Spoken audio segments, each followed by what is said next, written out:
Hello students, welcome to परम class. आज हम 12th physics electromagnetic induction and alternating current का नेक्स्ट टॉपिक करेंगे। टॉपिक का नाम है ट्रांसफॉर्मर। ट्रांसफॉर्मर जो है वो दो वर्ड का कॉम्बिनेशन है, ट्रांस प्लस फॉर्म। ठीक है, तो यहाँ पे हम क्या करते हैं, फॉर्मेशन को चेंज करते हैं। ठीक है, इसका यूज़ किया जाता है एसी वोल्टेज को चेंज करने के लिए।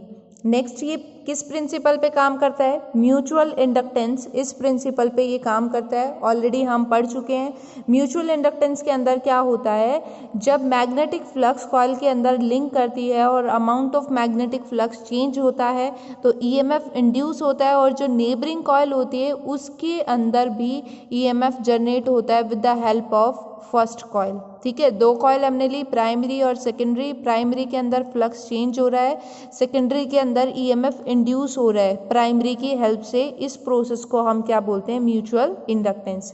नेक्स्ट आता है ट्रांसफार्मर। दो टाइप के होते हैं, first one is step up and second one is step down transformer. नाम से ही पता चल रहा है, स्टेप अप, अप का मतलब क्या होता है, ऊपर उठना, और डाउन का मतलब क्या होता है, नीचे जाना। तो स्टेप अप वो होता है जिसके अंदर एसी वोल्टेज क्या होती है, इंक्रीज होती है, उसे हम बोलते हैं स्टेप अप ट्रांसफार्मर। और स्टेप डाउन में क्या होता है, एसी वोल्टेज डिक्रीज हो जाती है। ठीक है, अब देखो इसका डायग्राम बनाते हैं। किस तरीके से डायग्राम होगा, यहाँ पे हम एक रेक्टेंगुलर कॉइल लेंगे इस तरीके से,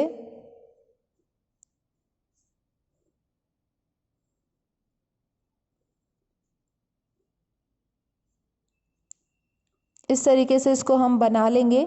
ठीक है, और ये वाली जो है इसके साथ हम एक वायर जो है रैप कर देंगे, और इस वायर को हम कनेक्ट कर देंगे एक अल्टरनेटिंग सोर्स के साथ। यहाँ पे हम एक वायर लगाएंगे और इस वायर को हम कनेक्ट करेंगे लोड रेजिस्टेंस के साथ। ठीक है, ये जो वायर है इसको हम बोलेंगे, ये जो पोर्शन है दिस इज प्राइमरी कॉइल, और ये जो है इसको हम क्या बोलेंगे, सेकेंडरी। ठीक है, और ये जो रीजन है ये क्या होगा, कोर कहलाएगा। इसको हम बोलते हैं कोर। लैमिनेटेड हम यहाँ पे यूज़ करते हैं, क्यों करते हैं वो आगे देखेंगे हम।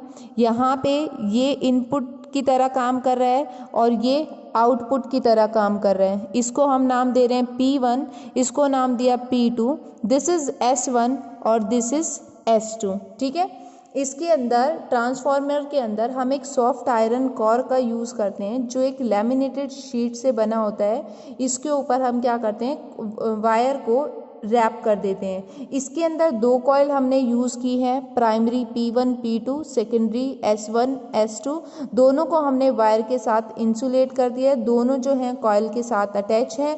यहाँ पे जो सोर्स हम यूज़ कर रहे हैं वो अल्टरनेटिंग ईएमएफ सोर्स यूज़ कर रहे हैं जो प्राइमरी कॉइल के साथ कनेक्ट है, और जो हमें आउटपुट मिल रही है वो सेकेंडरी के साथ कनेक्ट है। ये एक लोड रेजिस्टेंस की फॉर्म में कनेक्ट है। ठीक है, अब देखो जब तक हम स्विच ऑन नहीं करेंगे करंट जो है वो फ्लो नहीं करेगा इसके अंदर। अगर हम आइडल ट्रांसफार्मर की बात करें तो आइडल ट्रांसफार्मर के अंदर हम अज्यूम करके चलते हैं जो प्राइमरी और सेकेंडरी हम यहाँ पे ये वाइंडिंग्स यूज़ कर रहे हैं, इसके अंदर रेजिस्टेंस जो है वो बिल्कुल ही नेग्लिजिबल होता है। इसकी वजह से जो एनर्जी लॉस है वो, जैसे हम यूज़ कर रहे हैं मैग्नेटिक हिस्टीरियस, उसके अंदर हम आयरन कोर का यूज़ करते हैं, तो इस वजह से यहाँ पे एनर्जी लॉस जो है वो बिल्कुल ही क्या होगा, नेग्लिजिबल होगा। वो सिर्फ आइडल ट्रांसफार्मर की कंडीशन में होगा। अब इसको समझते हैं किस तरीके से ये काम करता है। ठीक है, इसकी वर्किंग देखते हैं। यहाँ पे हमने एक अल्टरनेटिंग ईएमएफ सप्लाई यूज़ किया है, प्राइमरी सोर्स के साथ हम इसको कनेक्ट कर रहे हैं। हम क्या करेंगे, यहाँ से करंट पास कराएंगे। अब हमें पता है करंट कैरिंग कॉइल जो है वो मैग्नेटिक फील्ड जो क्रिएट करती है।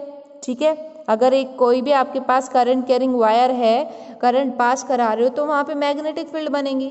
अब मैग्नेटिक फील्ड जब उस कॉइल के साथ लिंक करेगी तो वो क्या बनाएगी, मैग्नेटिक फ्लक्स बना देगी यहाँ पे, और जब यहाँ मैग्नेटिक फ्लक्स बनेगा तो इसके अंदर ईएमएफ इंड्यूस होगा।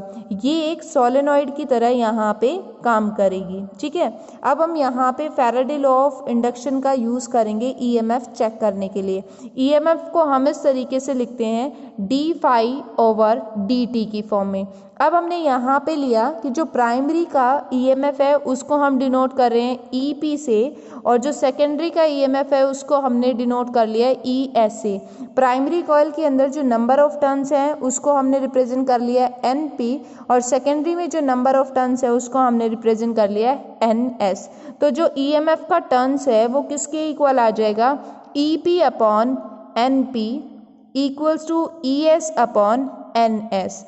प्राइमरी कॉइल के अंदर जो ईएमएफ है और नंबर ऑफ टर्न्स हैं उनका रेशियो सेकेंडरी के इक्वल आ रहा है। ठीक है, अगर यहाँ से हमें सेकेंडरी के अंदर कितना ईएमएफ इंड्यूस हो रहा है वो निकालना है, तो इसके लिए फॉर्मूला क्या बन जाएगा, यहाँ से E P N S upon N P, ये फॉर्मेशन हो जाएगी यहाँ पे।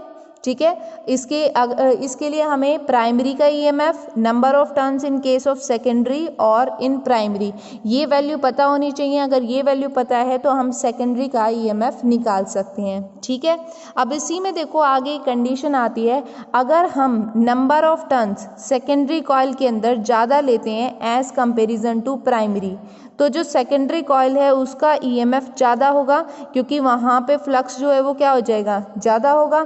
तो ये जो कंडीशन होती है इसको हम बोलते हैं स्टेप अप ट्रांसफॉर्मेशन, क्योंकि इसके अंदर सेकेंडरी में ज़्यादा है और प्राइमरी में क्या है, कम है। आउटपुट हमें ज़्यादा मिल रही है और इनपुट जो है वो क्या है, कम है।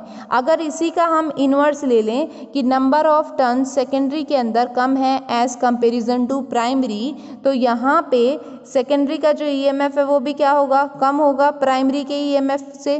तो इस कंडीशन को हम क्या बोलते हैं, स्टेप डाउन ट्रांसफॉर्मर। ठीक है, और अगर यहाँ पे हम नंबर का रेशियो रिप्रेजेंट कर रहे हैं इस तरीके से, number of secondary coil and number of primary coil, तो वो के इक्वल होता है, और इस के को हम बोलते हैं ट्रांसफॉर्मेशन रेशियो।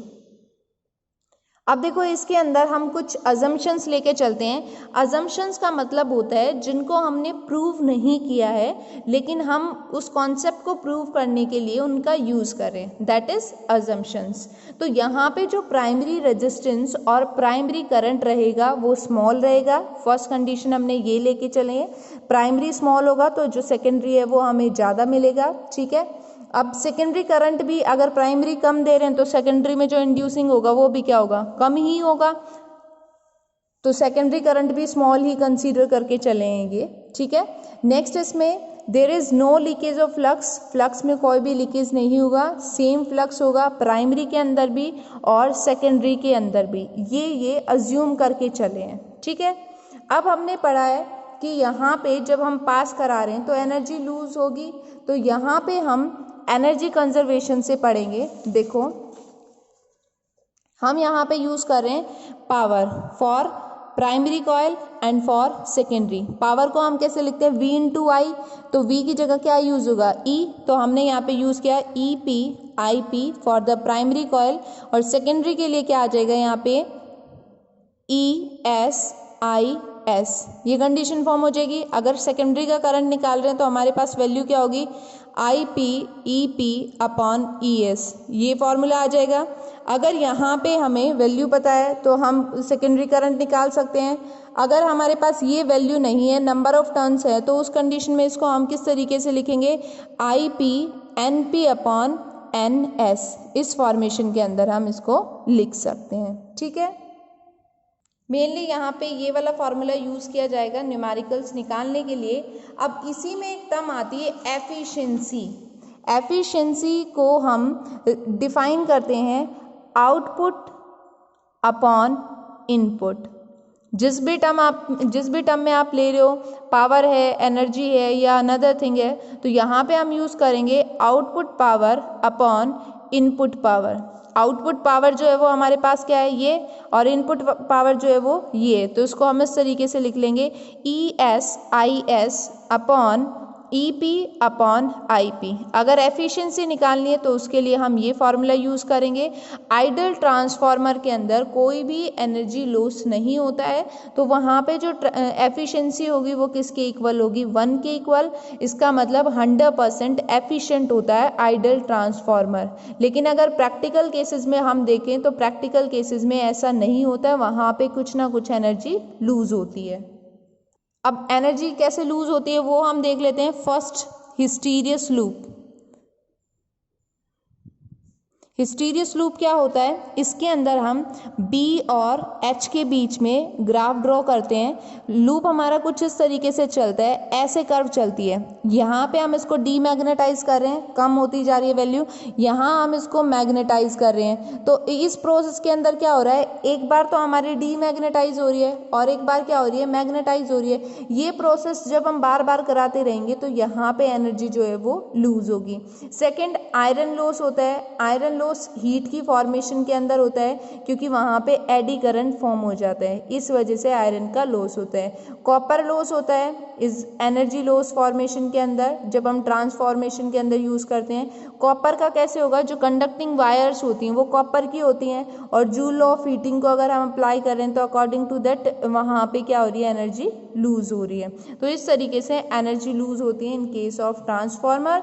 नेक्स्ट आता है ट्रांसफार्मर का कहाँ यूज़ किया जाता है। इनका हम अपनी इलेक्ट्रॉनिक्स डिवाइस में यूज़ करते हैं वोल्टेज को रेगुलेट करने के लिए, जैसे टीवी है, रेफ्रिजरेटर है, ठीक है, इंडक्शन फर्नेस है, स्टेप डाउन ट्रांसफॉर्मेशन है, ट्रांसमिशन वायर्स हैं, वहाँ हम यूज़ करते हैं। एग्जाम्पल हम ले सकते हैं अपने मोबाइल फ़ोन का। मोबाइल फ़ोन को आपने सॉकेट में लगाया और वहाँ पे क्या है, आपका फ़ोन चार्ज हो रहा है, तो वो क्या कर रहे हैं, एनर्जी को ट्रांसफ़र कर रहा है, तो वहाँ पे भी इसका हम यूज़ करते हैं। आई होप ये कॉन्सेप्ट समझ आया होगा, लेकिन अगर आपको कोई भी डाउट है तो आप कमेंट बॉक्स में लिख सकते हैं। Thank you for watching my video.